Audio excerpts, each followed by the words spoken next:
நிலவை ரசிக்க 1000 பேர், உங்கள் பேச்சை கேட்க கோடி பேர். கருப்பு கண்ணாடி அணிந்து சினிமாவை வியக்க வந்த கலைஞன், புத்தகங்களுக்கு நடுவில் குடியிருக்கும் ஒரு புதுமை பித்தன். சினிமாவை எப்படி நேசிக்க வேண்டும் என்று கட்டி அணைத்து கற்பித்து வரும் எனதருமை நண்பன் இயக்குனர் மாபெரும் நடிகர் மிஷ்கின் அவர்களை பேச அழைக்கிறோம்.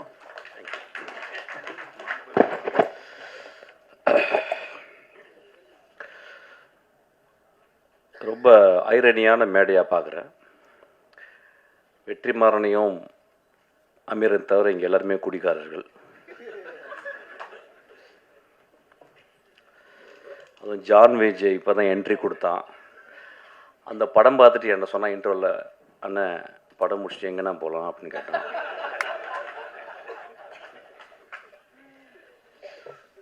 தமிழ் சினிமாவில் அதிகமாக குடித்தவனும் குடித்து கொண்டிருப்பவனும் குடிக்கப் போவனும் நானே. இப்போ நான் நிறையா இதை பற்றி பேசும்போது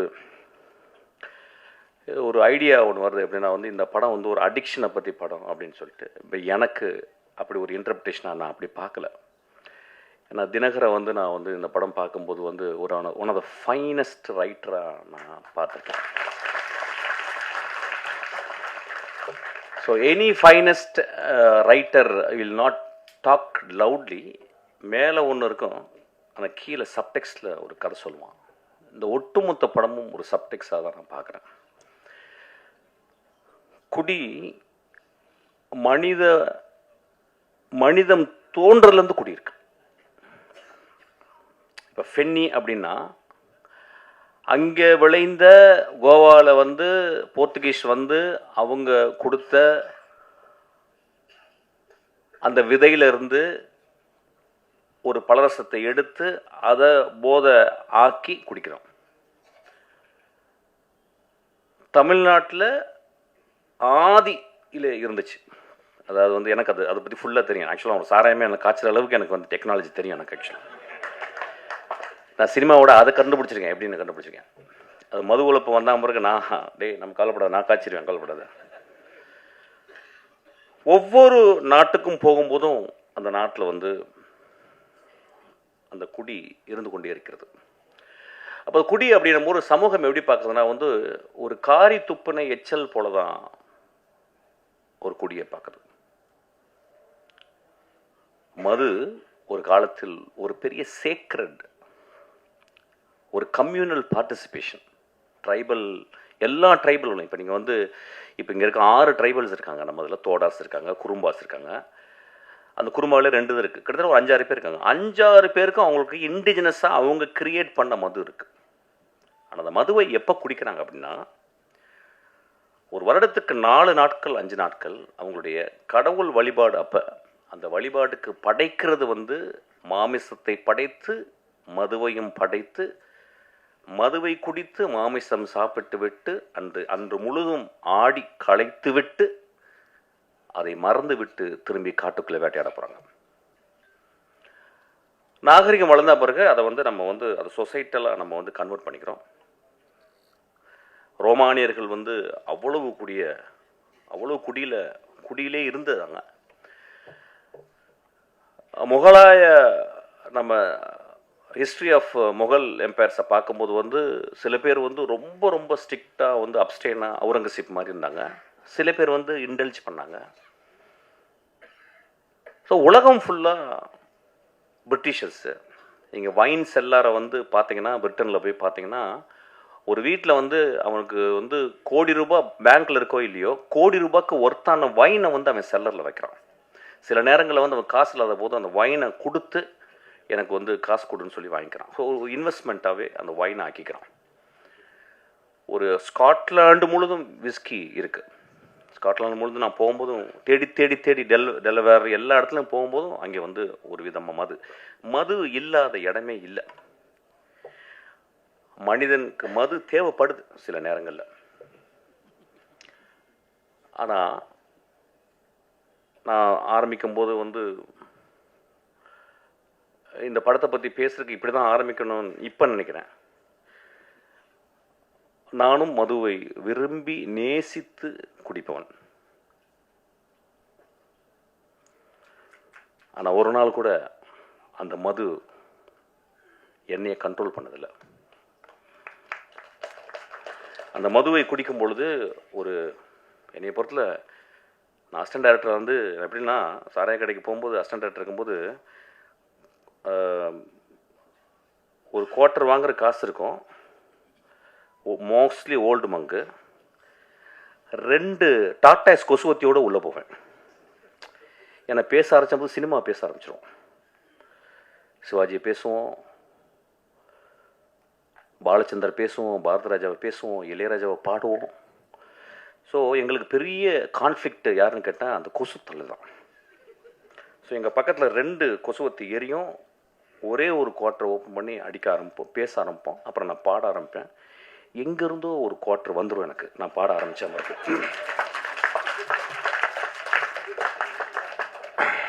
நான் காலேஜில் ஃபஸ்ட் இயரில் வந்து செட்டிநாடு பாலிடெக்னிக்கில் வந்து நான் வந்து அந்த ஃபஸ்ட் இயர் முடியும் போது செகண்ட் இயர் வந்து குடிச்சிட்டு என்ன பண்ணாங்க, என்னை பாட சொன்னாங்க. நான் பாடின பாட்டு வந்து பொண்ணை போல ஆத்தா. எப்படி பாடினேன்னு தெரியல, ஃபஸ்ட் ப்ரைஸ் கொடுத்துட்டாங்க எனக்கு. செகண்ட் இயரு முழு குடி. டேய் நீ என்ன பாடல, அப்படியா? அவன் போய் பாடினேன். அந்த பாட்டு அதே பாட்டு தான் போன பொண்ணை போல ஆத்தா, ஃபஸ்ட் ப்ரைஸு.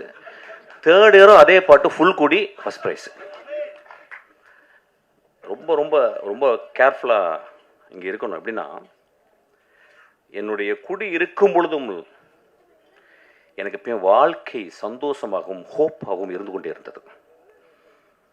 இந்த படம் அவன் என்ன சொல்லியிருக்கான்னு எனக்கு தெரியல. அது வந்து I have to go deeply into, I don't want to go because it's my interpretation is very important. குடி கதை சத்துங்க, போர் அடிக்குது. கதை சத்து அண்ணா, கதை சத்துங்க. அங்கே யாரும் குடிச்சிட்டு தராங்க பாருங்க.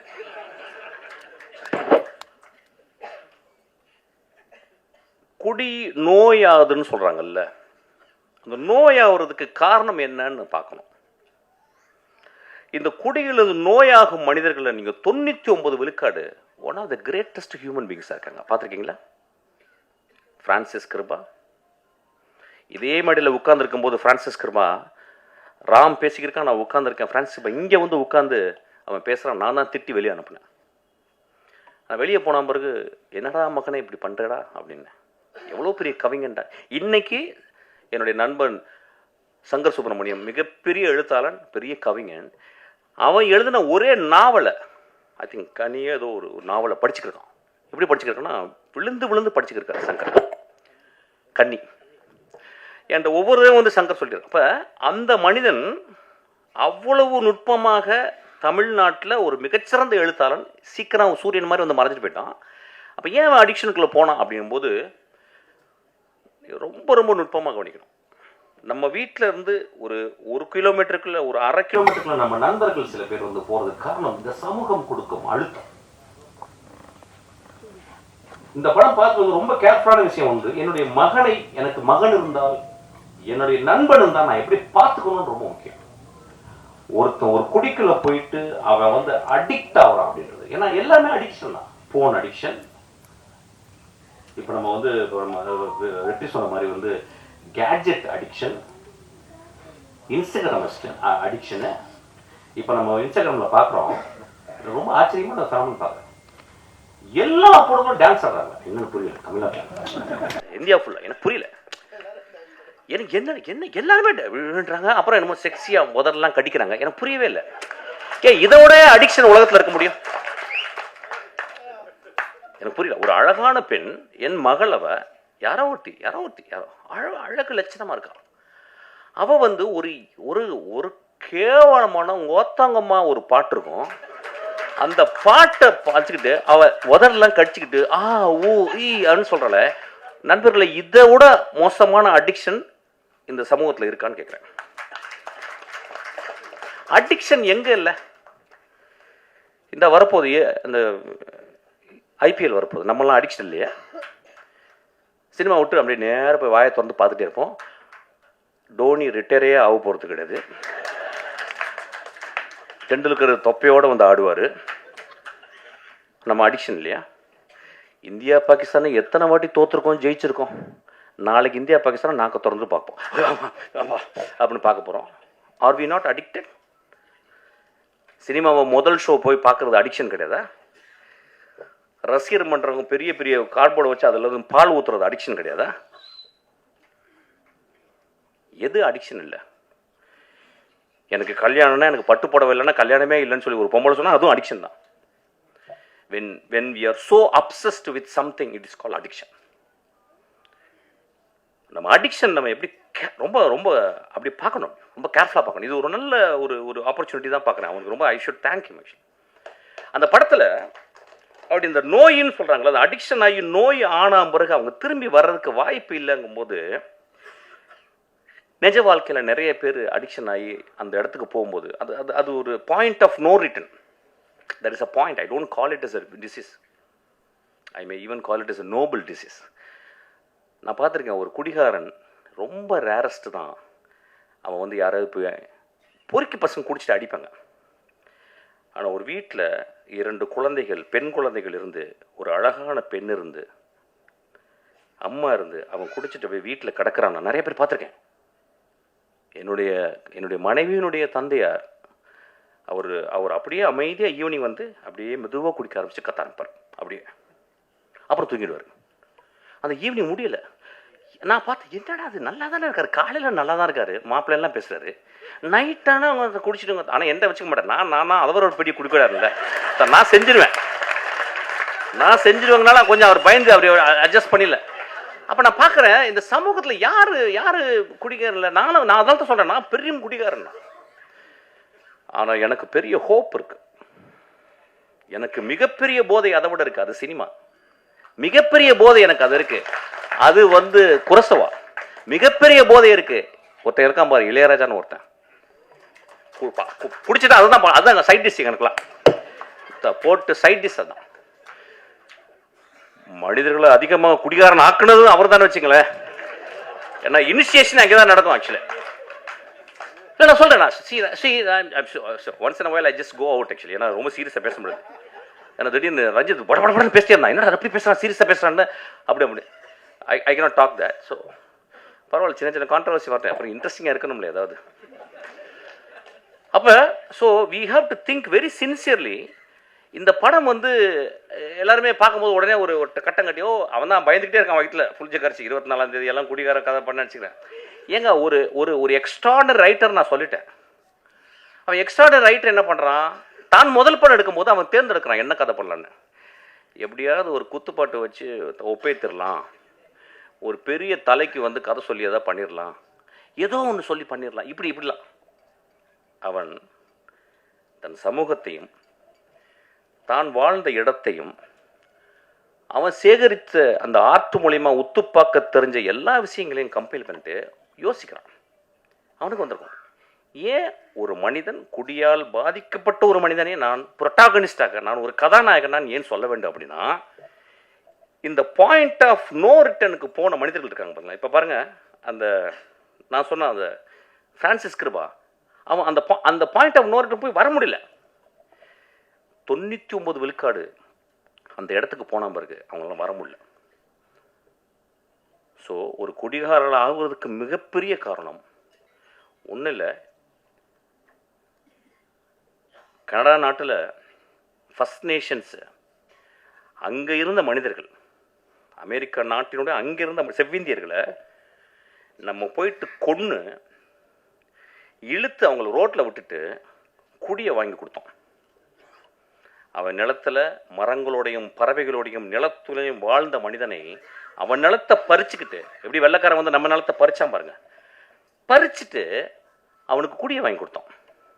நண்பர்களே, நீங்கள் கனடா போனீங்கன்னா இங்கே என்ன ட்ரிபிள்ஏ இருக்குது, அங்கே அவ்வளவு ரீஹாப் சென்டர்ஸ் இருக்குது. காலையில் 7 மணிக்கு 5 மணிக்கெலாம் அந்த குளிர்லையும் அவங்க குடிச்சிட்டு ரோட்டில் கிடப்பாங்க. அவன் சொல்கிறான், ஏய் என் வேலையை நீ சொல்லாதறான்றான் குடிச்சிட்டு. ஆனால் குடிச்சிட்டு சொல்கிறான். அவனை யாராவது அங்கே இருக்கவன், அண்ணா நீ எவ்வளோ பெரிய ஆர்டிஸ்ட்னா, ஆனால் சாயங்காலம் குடினா, ஆனால் இந்த ஆர்ட் ரொம்ப முக்கியம்னு. ஒருவேளை அவனுக்கு இந்த சமூகம் சரியான வேலையையும் சரியான அவனுடைய அறிவுக்கு அங்கீகாரம் கொடுத்துருந்தால் அவன் குடித்திருக்க மாட்டான். அவன் ரோட்டில் போய் யாரையுமே அடிக்கலைங்க அந்த படத்தில். அவன் ரோட்டில் போகிற பொம்பளையை கைப்பிடிச்சிருக்கல. தன் மனைவி, தான் கைவிட்டு போன மனைவி இன்னொரு மனிதனோட நிற்கும் போதும் இவன் எழுதின அந்த கதாபாத்திரம் ரொம்ப அமைதியாக இருக்கு. அவன் போய் சட்டை பிடிக்கலங்க. உலகத்தின் மிகச்சிறந்த சீனுங்க அது. அந்த இடத்துல அப்படியே நிற்கிறான். அமீர் சொன்னார், ரொம்ப அழகாக சொன்னார். ரொம்ப நுட்பமான மனிதன் அவர் சொன்னார். அந்த மனைவி கேட்குறா, 10 வருஷம் என் ஆசை விட்டுட்டு போயிட்டேடா. ஏடா 10 வருஷம் முதல் நாள்லேருந்து குடிக்கிறேன். 10 வருஷம் எங்கள் அப்பா அம்மா பொத்து ஓன்ட்டு கொடுத்தாங்கடா. உன்னை நம்பி வந்தேனடா. 10 வருஷம் என் இளமையை இழந்துட்டேனடா. நீ குடிக்கும் போது மட்டும், குடிச்சிட்டு போதை வரும்போது மட்டும் என் பக்கத்தில் வந்து படுத்திருக்கேடா. என் உள்ளத்தை நீ வந்து என்னைக்காவது பார்த்துருக்கியாடா? உடலை மட்டும்தான்டா பார்த்துருக்கேன். நான் சமைச்சு போட்ட மீன் குழம்பை மட்டும்தான்டா ரசிச்சிருக்கேன். என் உள்ளத்தை ரசிச்சிருக்கியான்னு கேட்குறான். ரொம்ப எக்ஸ்ட்ரானரியான ஒரு இடம். ஆனால் அந்த மனிதன் அந்த இடத்துல ரொம்ப அமைதியாக நிற்கிறான். ஸோ ரொம்ப ரொம்ப careful. Cinema it is not just portray facts, it is fictional reality. ரியாலிட்டியோடைய பெருசு நான் ஃபிக்ஷன் சொல்லுவேன். இல்லைன்னா காஃப்காவுடைய மாஸ்டர்மார்ஃபசிஸை இன்னும் இந்த உலகம் படிச்சுட்டு இருக்குமா? One day Gregor Samsa woke up and found he became a vermin or an insect அப்படின்னு சொல்ற இதை விடவா ஒரு பெரிய ஒரு ஃபேரிடேல் இருக்க முடியும்? ஸோ இந்த படமும் ஒரு ஃபேரிடேலை தான் நான் பார்க்குறேன். ஏன்னா ஒரு நம்ம சமூகத்தில் ஒரு குடிச்சு கிடந்தவனை பக்கத்தில் பார்க்க மாட்டோம். குடிக்கிறவன் தன்னை அவனுக்கு பார்க்கறதுக்கு வாய்ப்பு கிடையாது. குடிகாரனோடு வாழ்ந்து கொண்டிருக்கும் அந்த குடும்பம் அவனை எப்படி அவனோட அன்பு செலுத்த முடியும்னு தெரியாது. இந்த படம் அதை சொல்லிக் கொடுக்கும். ஒரு குடிகாரன் இந்த படத்தை பார்த்தால் நான் ஹோப்போடு நான் எப்படி வருவேன்னு இந்த படம் கற்றுக்கு தரும். ஒரு குடிகாரனோடு இருந்த ஒரு மனைவி இந்த படத்தை பார்த்தா என் மாமாவை என் அத்தானை நான் பத்திரமாக எப்படி இன்னும் அன்பு செலுத்தி அவனை பத்திரமாக அந்த அந்த பாயிண்ட் ஆஃப் அந்த இறப்புலேருந்து நான் கொண்டு வருவேன்னு இந்த படம் கற்றுத்தருங்க.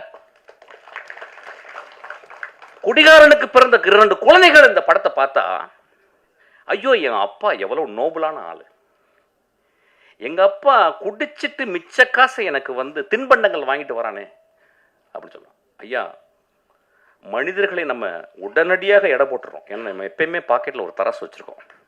அவன் வந்து சும்மா அப்படி சிரிச்சிட்டாவே ரொம்ப நல்லா இருக்குல்ல அப்படிமா. அதான் அவன் பெரிய பாடா இருப்பான். அவன் ஓ ஃப்ராடு பாடா எதோனா இருப்பான். நம்ம உடனே நல்ல மனசு இல்லை. அப்புறம் ஒருத்தன் வந்து என்ன அப்படின்னு போவான். ஒருத்தன் பெரிய பூலாட்டம் பறிச்சு போறப்பா அப்படின்பா. மனிதர்கள் நம்மளுடைய கொடுமையான அடிக்ஷன் என்னன்னா உடனடியாக பாக்கெட்லேருந்து ஒரு திராஸ் எடுத்து போட்டு நில்லுப்பா நில்லு அப்படின்னு. மனிதர்களை நிறுக்க வேணாம். மனிதர்களே, ஒரு எழுத்தாளர் சொல்லியிருக்காரு, ஒரு மனிதனை பற்றி தெரிந்து கொள்ள வேண்டும் என்றால் 5 வருடம் அவனோடு நீங்கள் பயணப்பட்டிருக்கணுன்றாங்க. ஸோ மனிதர்களை நம்ம வந்து அவ்வளோ சீக்கிரம் குடிகாரலாம் ரொம்ப மோசம். நான் இன்னைக்கு குடிகாரர்களுக்காக பேச வந்திருக்கேன் ஆக்சுவலாக. ஏன்னா எல்லாருமே பயங்கரமாக அடிக்ஷன், ரொம்ப பழைய அடிக்ஷன். ஹோப் கொடுங்க ஒரு மனிதனுக்கு. ஒரு திரைப்படம் தான் இன்னைக்கு வாழ்க்கையில் ஹோப் கொடுக்குது. இந்த படம் ஹோப் கொடுக்குது. இவ்வளோ பேரும் நிறைய குடிகாரர்கள் இருக்காங்க எனக்கு தெரியும். பிரபஞ்சன் மாதிரி வந்து குடிகாரர்கள் குடிப்பவர்கள். இந்த சமூகம் குடித்து கொண்டே தான் இருக்கும், குடித்து கொண்டே இருக்கும். ஏன் இப்போ வந்து கொக்கையை மூக்கில் பிடிச்சி இழுக்கலையா? எல்எஸ்டி வாயில் போட்டுக்கலையா? இப்போ எக்ஸ்டசி போடலையா? அதெல்லாம் வந்து ரொம்ப சூப்பராக வந்து அப்படியே வந்து பிஎம்டபிள்யூவில் வந்து இறங்கி எக்ஸ்டசி போட்டால் அவங்க ஒரு 16 வயசு பொண்ணு போடுது. சனிக்கிழமைகள் நீங்கள் போய் பாருங்கள், கருப்பு கலரில் ட்ரெஸ்ஸை போட்டுக்கிட்டு அப்படி கருப்பு தேவதைகளாக போயிட்டு ஃபுல் எக்ஸ்டசி தான். அது குடிகாரம் இல்லையா? அதை நம்ம வந்து சமூகத்தில் ஒத்துக்கிறோம். அவங்க வந்து ஆடிக்கிட்டு இருக்காங்க ரொம்ப சத்தமாக போட்டு. நிறைய பேர் என்ன பாருங்கள், எத்தனை ஆக்சிடென்ட் ஒரு மாதத்துக்கு, எத்தனை ஆக்சிடென்ட். யார் ஆக்சிடென்ட்டு? சைக்கிளில் போய் இடித்து குடிச்சிட்டு போய் அடித்து சாவடிக்கிறான். எத்தனை பணக்காரர்கள் தன் மகளும் குடித்து கொண்டு இடித்து போறல, அதெல்லாம் தெரியல நம்மளுக்கு. குடிகாரர்களை ரொம்ப ரொம்ப கேர்ஃபுல்லாக பார்த்துக்கணும். ஹோப், இந்த படம் எனக்கு ஹோப்பாக தான் பார்க்குறேன். சிரிக்காதீங்க, அது உடனே ஜோக் ஆக்கிக்கிறீங்க. இந்த படம் ஒரு அப்படி தான் நான் பார்க்குறேன் இந்த படம். அப்போ திரும்பி அதாவது இப்போ மிஷ்கின் வந்து பேசினது அது கொட்டுக்கலைக்கு அப்படி தான் பேசினேன். ஒருத்த கொட்டுக்கலைக்கு பேசிட்டான், மொத்த இதுக்கும் பேசிட்டான். வேற என்ன தலைவர்கள்லாம் நடிக்கிற படத்தையே போய் பேச முடியும்? நான் சமூகத்தில் நான் ஹோப்போடு வாழ்ந்து கொண்டிருப்பவன். இந்த படத்தை பார்த்துட்டு போனா நம்ம குடிக்கிறத நிப்பாட்டுவோம். அந்த மாதிரி சினிமாக்கு தான் சப்போர்ட் பண்ணணும். ஒரு கொட்டுக்காளியை பார்த்தா அது தலையில கொட்டுச்சு, அதை ஒத்துக்க முடியல. ஒரு சமூகத்தை தலையில கொட்டினான், ஒட்டுமொத்த சமூக தலைவன். கொட்டக்கூடிய படங்கள் தான் இதுவும். ஒரு காளி தான் அது. பாட்டில் தான் ஒரு காளி தான், ஒரு காளியாத்தா தான். அவன் காளியாத்தா உள்ள போனனால தான் அவனுக்கு இந்த படத்தை எடுக்க முடிச்சு. அவன் ஈஸியா அப்படியே வந்து ஒரு படத்தை நீளம் போனச்சுன்னா மச்சான் ஒரு ஆட்டை ஆடிட்டு ஒரு மொத்த அப்படி பண்ணா படம் ஓடிடுமே. அவன் ஏன் கஷ்டப்படுறேன்னு சொல்றான். நான் கஷ்டப்பட்டு படம் எடுக்கிறேன், கஷ்டப்பட்டு படம் எடுறான் மயிறு மொத்த நம்ம அதுதான் நான் வந்திருக்கோம். இன்னும் போகும்போது கையில் 2 பாட்டில் 2 வந்து ஊதுபத்தி எல்லாம் வச்சுட்டா உள்ள போறோம். போனா அப்படியே தான் எங்க அப்பா போனார், பார்த்தேன் அப்படியே வாய் ஆன் திறந்தே போனார். ஆக்சுவலா அங்கேயும் மண்ணு உள்ள போயிடுச்சு. ரைட், அங்கேயும் போகும்போது கத்துறான் எங்க அப்பா. நண்பர்களே, சினிமா ரொம்ப ரொம்ப அவசியம். ஏன் சொல்ல வரேன்னா, இதை வந்து ஒரு ஒர்க் ஆஃப் ஆர்ட். இப்போ வந்து சோமசுந்தரத்தை பற்றி நான் பேசணும்னு ஆசைப்படுறேன். இப்போ நம்ம நிறைய பேர் வந்து ஆக்டிங் பற்றி பயங்கரமாக பேசுவோம். அப்பா என்ன நடிச்சிட்டாருப்பா என்ன. இந்த படத்தை ஏன் தெரியுமா பார்க்கணும்?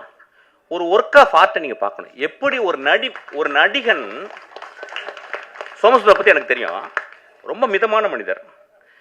அதாவது காணாம போயிடும். ஒரு படம் நடிப்பாரு, அப்படியே திருவண்ணாமலை போய் காணாம போயிட்டார். அந்த எந்த பக்கம் போறாருன்னு தெரியல, இருக்கிறாருன்னு தெரியல. அவ்வளவு அசூசியா ஃபீல் பண்றாரு. சமூகத்துல தான் ஒரு செலிபிரிட்டின்னு காட்டிக்கிறது. அவன் தான் மிகப்பெரிய செலிபிரிட்டி. ஒரு வாழும் கலைஞன், ஒரு நெஜ கலைஞன். அவன் போய் தன்னை அழிச்சுக்கிறான். இதை முடிச்சுட்டு அவன் அழிச்சுக்கிறான். இந்த படத்துல நிறைய ஸ்டான்லி சார்ஸ்க்கு ஸ்கூல்ல முதல் முதல் முதல் முதல் கிளாஸ் எப்படி எடுப்பாங்க, ஒரு கிளாஸை கையில் கொடுத்துட்டு குடிகாரன் மாதிரி நடிம்பாங்க. இப்போ நம்ம ஊரில் உடனே நம்ம இப்போ நம்ம இன்ஸ்டாகிராமில் நம்ம எல்லாருமே ஆக்டர். இப்போ பிறந்தவங்க எல்லாருமே ஆக்ட் பண்ணி ஆகணும் ஒரு படத்தில். இப்போ அந்த மாதிரி ஆயிடுச்சு. ஒரு காலத்தில் வந்து ஒரு 5 வருஷம் முன்னாடி ஷார்ட் ஃபிலிம் எடுக்கணும், ஷார்ட் ஃபிலிம் எடுத்தால் தான் கட்ட வேகுன்ற மாதிரி ஆயிடுச்சு. இப்போ எல்லாரும் நடிச்சா தான் கட்ட வேகமாக ஆயிடுச்சு. இந்த சமூகத்தில் வந்து நடிப்பு அப்படின்றது அவ்வளோ எளிது. கண்ணாடி முன்னாடி தான் அழுது பார்த்து வச்சுக்கோங்க. பக்கத்தில் அம்மா சொன்னாங்க, டே நீ என்ன நடிக்கிறடா. என் தெரிஞ்ச ஒரு நண்பர்கள், ஹஸ்பண்ட் ஒய்ஃபு, அறிவானவங்க. ஹஸ்பண்ட் வந்து பெரிய இன்ஜினியரு, அம்மா வந்து அவங்களும் இன்ஜினியரு. அவங்க என்ன சொல்கிறாங்க, அவங்க பையன் சின்ன பையன், சார் இந்த பையன் நல்லா நடிக்கிறான் சார். நாங்கள் ஏன் மேடம் நடிக்கணும், சும்மா இருக்கும்போது ஏன் நடிக்கணும், ஏதாவது கேரக்டர் கொடுத்தா தான் நடிக்கணும், சும்மா இருக்கும்போது ஏன் அவங்க சொல்கிறாங்க. எப்படி ப்ராக்டிஸ், இப்போ பாருங்க நடிக்கிறேன் பாருங்க. டேய் தம்பி அழுகுனவனே அவன் அழுது கட்டுறான் அப்படின்னு. ஓத்தா எனக்கு ஏதாவது வச்சு உமான வாயில பிடிக்கும் போல. சமூகம் எப்படி இருக்கு பாருங்க. அதாவது இன்ஸ்டாகிராம திறந்தா நடிக்கிறான். என்ன புரியலையா? ஒரு ஆர்டிஸ்ட் பாருங்க, அவனை அந்த படம் இதுக்காகவே பாருங்க. ஏன் அந்த பாப்பாவையும் சோமசுந்தரத்தையும் பார்க்கணும். அஞ்சனால அவங்க பேரு ஏன் நீங்க வந்து பார்க்கணும் அப்படின்னா, சோமசுந்தரத்தை ஒரு சீன்ல குடிச்சிட்டு தண்ணியில கிடக்குறாரு. ஒரு நண்பன் வந்து தூக்குறான். அவர் அந்த கேமரா மேல இருந்து டாப் ஆங்கிள் கொஞ்சம் ஒரு 3/4 இருக்கு. அவர் இப்படி திரும்பி பார்க்குறாரு. எனக்கு நெஞ்சே வெடித்து போல இருந்துச்சு. 27 வருஷம் சினிமாவை ஒத்து பார்த்துக்கிருக்கேன். மிகச்சிறந்த நடிகர்களோடு நடிச்சுக்கிருக்கேன். என்னுடைய ட்ரெயினில் மிகச்சிறந்த நடிப்பை வந்து என் தம்பி வந்து விஜய் சேதுபதி கொடுத்துருக்கான். நான் அந்த சோமசுந்தரனுடைய அவன் திரும்பி அந்த உலகத்தை பார்க்குறான். இடதுபுறம் திரும்பி அதை டைரக்டர் சொல்லி கொடுக்கவே முடியாது. there is a territory where director cannot enter, only an actor with extraordinary sensibility, with a zero ego, he performs. நண்பர்களே, அந்த ஒரு ஷாட்டுக்கு நீங்க கொடுக்குற 150 ரூபாய் ஈக்குவல் ஆயிடும். அந்த ஒரு ஷாட்டு உடனே ஒரு குரூப் போய் எழுதும், என்ன அப்படி பிடிங்கிட்டார், நாங்களும் தான் பார்த்தோம், இப்படி திரும்பினாரு, அவ்வளோதானே. எழுதுங்க நண்பர்களே, எழுதுங்க. நம்ம என்ன பண்ண முடியும்? நம்ம தான் தராசு வச்சிருக்கோமே. மிஷ்கின் சொல்லிட்டு அவங்க கல் இந்த பக்கம் வச்சிரு, அப்படி தூக்கிடு சொல்லு. அதுக்கு தான் பண்ற. 25 வருஷம் என்னை திட்டி 25வது வருஷத்துக்கு இவனுக்கு ரசிகர் மன்றம் ஆயிடுவாங்க நீங்க. அது நடக்கும். கண்டினியூஸாக தான் பண்ணிக்கிட்டு இருக்கேன். அப்ப நீங்க இங்க இருக்க ஜெனரேஷன், நியூ ஜெனரேஷன் என்ன பாக்குறாங்கன்னா, நடிப்பு அப்படின்னா என்னன்னு ஒரு எழவே தெரியலைங்க. இது ஓத்தா, இது நடிப்பே கிடையாது, இது ஆப்பு, இது அவலட்சணம், அழுக்குது. ஆக்சுவலா ஒரு மனிதன் எங்க நடிக்கிறான் அப்படின்னா, கடுமையான பொய்யை சொல்லும் போது நடிக்கிறான். எங்க வீட்டில் வந்து நான் வந்து 10 பைசா திருடுறேன் எங்க அம்மாவுக்கு தெரியாம. எங்க அம்மா வந்து அப்படியே பாத்ரூம்குள்ள போகும்போது அப்படி நீளமான அப்படி போவாங்க அந்த பாத்ரூம்ல. அப்போ நான் வெயிட் பண்ணுவேன். அந்த டேபிளில் அந்த செம்பு இருக்கும், ஒரு வெள்ளியில் செம்பு இருக்கும். நான் அம்மா உள்ளே போகிறோன்னே கையை விட்டு அப்படி எடுப்பேன். அதுக்காக வெயிட் பண்ணிட்டே இருப்பேன். படன்னு இருக்கும். எடுத்து 20 நாள் சக்ஸஸ். ஆக்சுவலி 21 நாள் போனவன் வெளியே வந்துட்டான். அப்படியே போனா அப்படியே கையை விட்டு கீழே உழுந்து கீழே அடி அப்படியே நிற்கிறேன். எங்கள் அம்மாவுக்கு தெரியல, என்னடா பண்ண அப்படின்னாங்க. அப்படின்னு நடிப்பு, ஒரு நடிப்பு எவ்வளோ கஷ்டம் பாருங்க. அப்போ நான் வந்து எங்கள் அம்மாட்ட நடிக்கிறேன். இல்லைம்மா நான் திருடவே இல்லைம்மான்ட்டேன். எங்கள் அம்மா கண்டுபிடிச்சேன். எங்கள் அம்மாவுக்கு தெரியல ஆக்சுவலாக நான் என்ன பண்ணேன். நான் திருடவே இல்லைன்ட்டேன். எங்கள் அம்மா நான் திருடவே இல்லைம்மா அப்படின்ட்டேன். என்ன பண்ணாங்க, ஒரு தீக்குச்சி எடுத்து பற்ற வச்சு இங்கே பற்ற வச்சு அழிச்சு இப்படி தொட்டாங்க. எங்கள் அம்மா சொல்லி கொடுத்ததுனால நீ நல்ல நடிகன் நல்ல அப்படின்னு சொல்லிட்டு. ஒரு நடிகன் அப்படின்றவன் வாழ்நாள் முழுவதும் அவன் ஒரு தியேட்டர் பேக்ட்ராஃபில், அதுக்கு பின்னாடி வந்து முத்துசாமி அப்படின்னு சொல்லி ஒரு பெரிய கலைஞன் இருக்கான். முத்துசாமி வந்து ஒரு மிகச்சிறந்த சிறுகதைகள் எழுதியிருக்காரு. ஒரு வாழ்ந்த ஒரு பெரிய ஒரு இந்தியாவினுடைய ஸ்டான்லி ஸ்டாவிஸ்கி அவர். அப்போ அங்கே இருந்து அவன் நுட்பத்தை பார்த்து பார்த்து பார்த்து வந்திருக்கான். அப்போ அவன் ஒரு டெக்ஸ்ட் புக் சமூகத்துக்கு. ஒரு மனிதன் எப்படி நடிக்கிறான்றதை எப்படி பார்த்துக்கணும்னு அந்த பாப்பா நடிச்சிருக்கா. நான் சொன்னேன், படம் பார்த்து வந்து போதுண்டி உனக்கு அப்படின்னு. நீ ரொம்ப வெயிட் பண்ணி இந்த பாரு பயங்கரமாலாம் காருகர்லாம் வாங்கி பெரிய லெவலில் நடிக்கணும்னு நினைக்காத. உன் லைஃப்பில் ஒரு சத்யஜித் ரே படத்தில் நடித்தது அளவுக்கு நீ நடிச்சிட்டு போதுண்டி உனக்கு. ரொம்ப எக்ஸ்ட்ரானரியான ஒரு இந்த படத்தில் வந்து நான் வந்து இப்போ என்னன்னா, நம்ம வந்து என்ன நினைக்கிறோன்னா, சினிமாவை முழுக்க கேளிக்கையாகவே பார்க்குறோம். போனோடனே மச்சான் என்ன மச்சான் 5 நிமிஷத்தில் பாட்டு ஏதாவது வருதா, அப்புறம் என்ன, இதுதான் வீட்டில் நடந்துக்கிட்டே இருக்கேன். ஒரு சினிமான்றது என்னங்க, ஒரு பெரிய டிசிப்ளின்ங்க, ஒரு தவம்ங்க. சினிமா என்ன நடக்குது, உள்ளே போகிறீங்க, செல்லெல்லாம் ஆஃப் பண்ணி உள்ளே வைக்கிறீங்க. அவன் வந்து நாதல்லாம் போடுவான், அதெல்லாம் அங்கேயும் பேய்கள்லாம் வரும். அதை சின்ன குழந்தைங்களுக்குலாம் வந்து வரும். சின்ன குழந்தை இதெல்லாம் முடிச்சுட்டு அதுக்கப்புறம் வந்து சிகரெட் பிடிக்காதீங்க, அது பிடிக்காத 2 நிமிஷம் வரும். எதுக்கு போடுறாங்கன்னு எனக்கு தெரியல. ஆக்சுவலாக சிகரெட்டை நிப்பாட்டினா முடிக்க போகுது. ஒரே ஒரு வார்த்தை சிகரெட்டை நிப்பாட்டினா முடிஞ்சு போச்சு கதை. படம் ஃபுல்லாக சிகரெட். அவன் நான் என் படத்தில் யாராவது குடிச்சாங்கன்னா கீழே புகை பிடிக்காதுக்கு உடனடித்து கெடுது. எவ்வளோ போராக இருக்குங்க. உடம்பு தான் அங்கே தெரியுமே, அதை விட்டா தான் பண்ண பரவாயில்ல என்னப்ப. அப்போ அதெல்லாம் போட்டு ஒரு படத்துக்குள்ளே போகும்போது ஒரு மனிதனை அவன் காட்டுறான். ஒரு என்ன அழகான ஒரு டிரான்ஸ்ஃபர்மேஷனான ஒரு இடம் சினிமா. அந்த மாதிரி ஒரு சினிமா. ஸோ ஒரு கேளிக்கையாக மட்டும் சினிமா வந்து நீங்கள் இந்த படத்தை பார்க்காதீங்க. நான் சொல்லுவேன், இந்த படத்தை பார்க்காதீங்க ப்ளீஸ், வராதிங்க. சமூகத்தின் மேலே உங்களுக்கு, உங்கள் மேலே உங்களுக்கு, உங்கள் குழந்தைகள் மேலே உங்களுக்கு, உங்கள் தாய் தந்தையர் மேலே, உங்கள் நண்பர்கள் மேலே, உங்கள் பக்கத்து வீட்டில் இருக்க ஒரு நாய் மேலே உங்களுக்கு அன்பு இருந்தால் கூட நீங்கள் நல்ல திரைப்படங்களை தேடி போய் பாருங்க.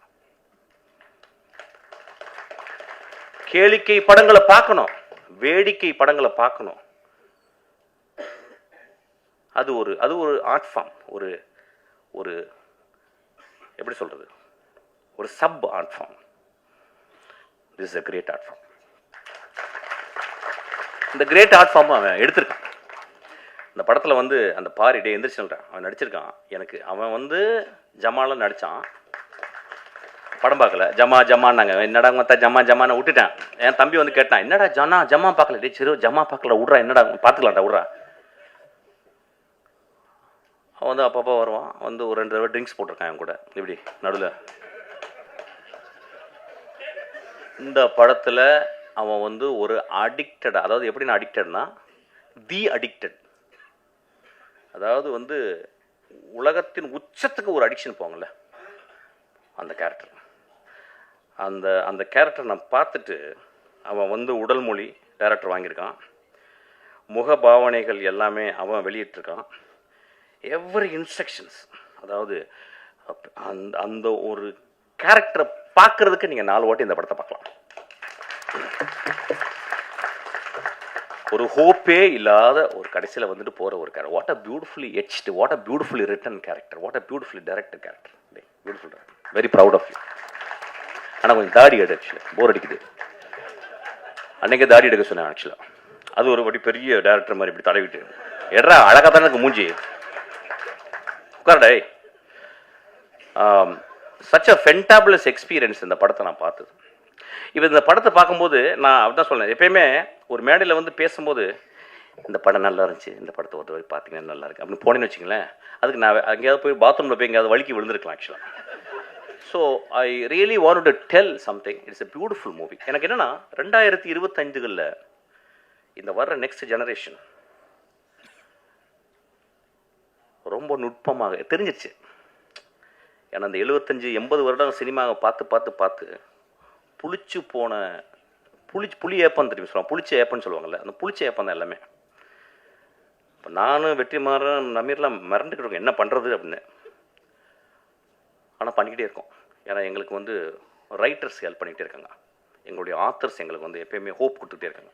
இப்போ இன்றைக்கி வர்ற ஆளுங்க தே taking beautiful movies, extraordinary movies.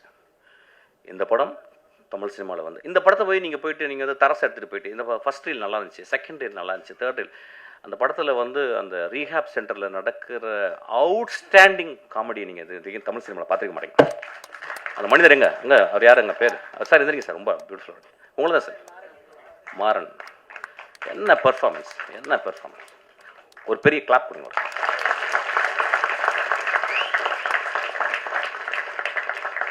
So இந்த படத்தை நீங்கள் வந்து எப்படின்னா உங்கள் சுயத்தை அவுத்து வச்சுட்டு உங்களுடைய அப்சஷன் எல்லாம் அவுத்து வச்சுட்டு அப்படியே ரொம்ப அமைதியாக பார்த்தீங்கன்னா it's a very beautiful tale, it's a moral tale. இது வந்து ஒரு எக்ஸ்ட்ராடனரி உங்களை சிந்தனையை தூண்டுது. ஒரு குடும்பம், அதாவது என்ன நம்ம எல்லாருமே லைஃப்பை வைக்காரியஸாக தான் பார்க்குறோம். நம்மள்ட்ட இல்லை பக்கத்து வீட்டுக்காரன் குடிக்காரன், நம்மள்ட்ட இல்லை பக்கத்து வீட்டுக்காரன் ரேப்பிஸ்ட்டு, நம்ம இல்லை பக்கத்து வீட்டில் பொண்டாட்டி அடிக்கிறான், இல்லையா பக்கத்து இருக்கிற பொண்டாட்டி அடிக்கிறான், நானும் அடிக்கிறேன் அவன் கூட. ஏதோ ஒரு வகையில் அவன் குடிக்கிறான்னா அதுக்கு நானும் ஒரு காரணியா. இந்த சமூகம் வந்து எப்படின்னா ஒரு சிலந்தி வலை தான், ஒரு இடத்த தொட்டால் இந்த பக்கம் அதிரும். சமூகம் எல்லாம் எவ்ரிதிங் இஸ் இன்டர் கனெக்டட். இந்த படம் ஒரு எக்ஸ்ட்ராடனரி படம். இந்த படம் பாருங்கள். I am very proud to see this film. ஒரு ரொம்ப நான் பார்த்தேன், ரொம்ப சந்தோஷப்பட்டேன். விமர்சனம்லாம் நீங்கள் பண்ணுவீங்க, நீங்கள் வழக்கம் போல் பண்ணுவீங்க. ஒரு குவார்ட்டர் அடிச்சுட்டு போய் பாருங்கள் படத்தை. ஆக்சுவலாக அப்படி விமர்சனம் பண்ணணும்னு நினச்சிங்கன்னா, இல்லை சும்மா போய் பார்த்து ஒரு குவார்ட்டர் வெளியே வந்து அடிங்க. ஆக்சுவலாக இது ஒரு விளையாட்டுக்கு தான் சொன்னேன். ரொம்ப ஒரு ஜென்யூனான படம். ரொம்ப ஒரு ஆழ்மனத்துலேருந்து ஒரு இளைஞன், ஒரு குழந்தை எடுத்திருக்கான். அவன் இன்னும் தமிழ் சினிமாவில் அவன் உயிரோடு இருக்க வரைக்கும் அவன் நல்ல படங்கள் பண்ணுவான்.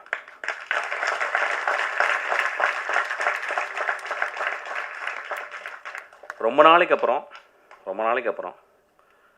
அவன் வந்து டைட்டிலில் போடும்போது தேங்க்ஸ் கார்டில் போகும்போது சிங்கிஸ் ஐத் மேத்தோன்னு போட்டிருந்தான். நான் அப்படியே ஷாக் ஆச்சு உடம்பு. ஒரு சிங்கிஸ் மேத்யோ ஐத் மேத்தோவை படித்தவன் மட்டும்தான் அந்த சமூகத்தை அவ்வளோ நேசிக்க முடியும். ஒரு சிங்கிஸ் ஐத் மேத்தோ படித்தவன் மட்டும்தான் ஒரு மனிதர்களை எப்படி உற்று பார்க்க முடியும்னு அவன் கற்றுக்கான். அவன் பெரும் கலைஞன். அவன் கற்றுக்கிட்டான். டால்ஸ்டாய், டாஸ்டாவஸ்கி ஒரு படி மேலே போனவன் அவன். ஆக்சுவலாக சிங்கிஸ் ஐத் மேத்தோ, நாங்கள்லாம் சிங்கிஸ் ஐத் மேத்தோ முதல் ஆசிரியனோ இல்லை குல்சாரியோ அல்லது ஜமீலாவோ படிக்காமல் நான்லாம் இந்த மேடல் இருந்திருக்க வாய்ப்பே இல்லை.